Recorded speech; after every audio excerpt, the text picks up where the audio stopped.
friends, welcome to Stamping in Your Scrapbook series, and this is layout number 5. This is my last layout for this series. I hope that you guys have enjoyed it. It has been fun creating these layouts and trying to find new ways or just trying to revisit my stamps. So today I am doing another one of those create your own background pieces. This one is a full 12 by 12, so it's way larger than what I have been doing. And with this one, I wanted to kind of show you that even if you only have like one stamp, one shape stamp, you can actually make a whole page out of it. And just by using different kinds of ink. So I have used icons before in layout number 4. I've also used phrases and phrases and words, sorry. But with this one, I'm just using a simple circle. But I am using multiple or different kinds of inks to kind of make it look like I am doing a rainbow. And then I also stamped some frames and hand cut those. So I'm going to add that to the layout as a border. So I'm going to cut this panel in two, and I'm just going to kind of cut a little sliver of it just because I like to have a tiny border all around my layouts when I create them. And yes, this is going to be a double page layout. This is Easter of 2018, and so that's why I got the idea of creating circles as a background, because they mimic or they reminded me of the colored eggs that my kids did for this particular Easter. So this is going to be the bottom of my layout, and then the photos will be on the top. And I have a few here. I believe I have 2, 4, I think I have 10 photos that I'm going to be, no, sorry, 12 photos that I'm going to be using for this particular layout. So like I said before with the stamping, you can use just one simple shape. Like I used a circle here because it reminded me of the colored eggs, but you can definitely do this with hearts, with stars, with squares even.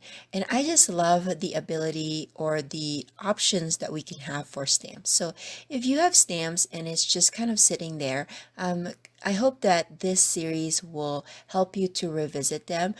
If you don't have a lot of stamps but you are looking in investing, I hope that the stamps that I used here will give you some ideas of which ones are versatile that could go a long way with your scrapbooking. And also if you're card makers or just regular paper crafter, whatever projects that you do, it would also give you some ideas of what kinds of stamps to invest in.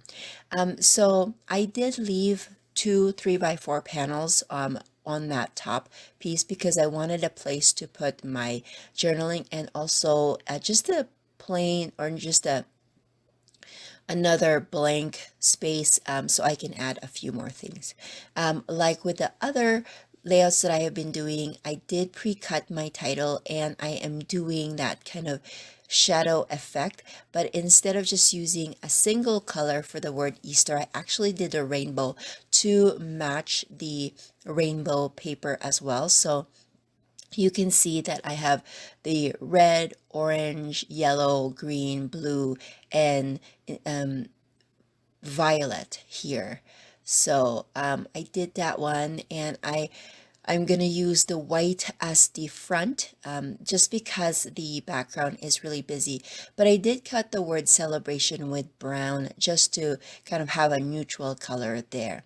And so the borders, as you can see, I cut that with the frames. I kind of wanted a different kind of frame, and so I used a different kind of border rather, and so I used frames with it. But the white one was just kind of, I don't know, it was a little bland for me. So I used one of my Spectrum Noir markers and added some mint green color, and I felt like the green matched the background. And so I'm going to color those all in, and then I'm going to start adhering my elements to the page.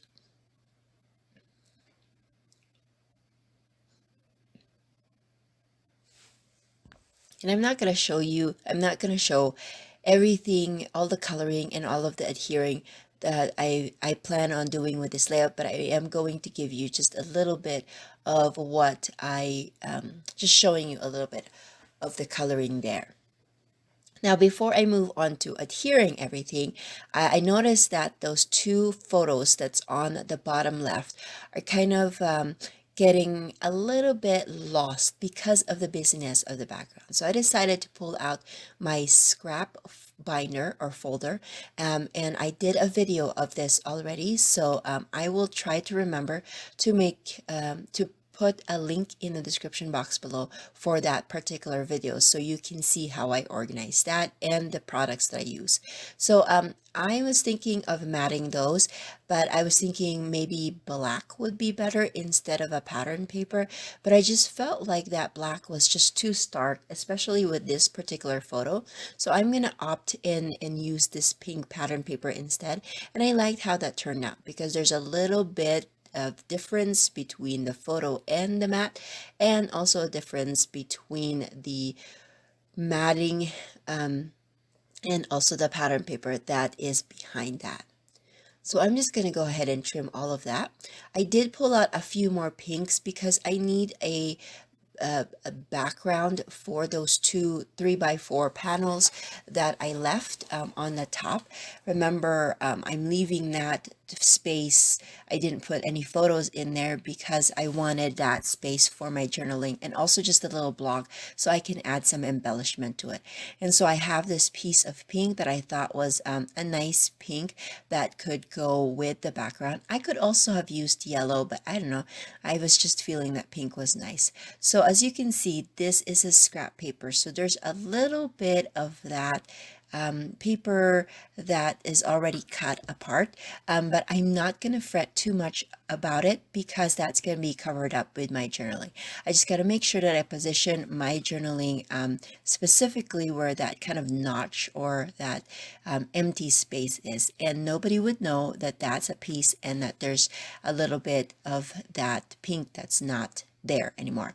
So as I was creating or putting my title, I noticed that the background was really busy because of all of those dots. So I decided to add some vellum in between the title and the background piece just to make that stand out a little bit more. So I did adhere a big piece of vellum first and then added my title, which is some liquid adhesive. Now I'm going on to my last bit here and I'm just adding some flowers. I don't know, Easter, spring just reminds me of flowers, and I had these cut papers, flowers with just, I had it in my stash, so I just figured I'd use that. I did curl up the edges. Now another thing that I had in my stash that I didn't know I had in my stash was this bucket of flowers that has been stamped already and colored, and so I just cut that out and added that there. I do like to do things just to, when I'm feeling like I wanted to create something, but I don't want to make a layout or a card. I do stamp or do die cuts or whatever, and I put them aside in a little container on the side of my layout. Now, I wanted to have centers on my flowers, and I have these Epiphany Crafts enamel circles, but for some reason, because I haven't used it in a while, the actual bubble part is not sticking to the adhesive, and so I had to put my own adhesive there, and I'm just using liquid glue. I did find some little stickers that were hearts that I am going to use as my centers, and then I have these kind of plastic circle things that again from Epiphany Crafts as well, and I'm going to add that to the centers, and that is it. Thank you so much for watching. I hope that you guys like these videos. If you do, please consider giving it a thumbs up and subscribing. If you have any questions, leave it in the comment section below. We are going into December. I hope that I will have some time to make layouts or to make some more videos, but if not, I wish you a happy holidays, and I will catch you guys in the next video. Bye.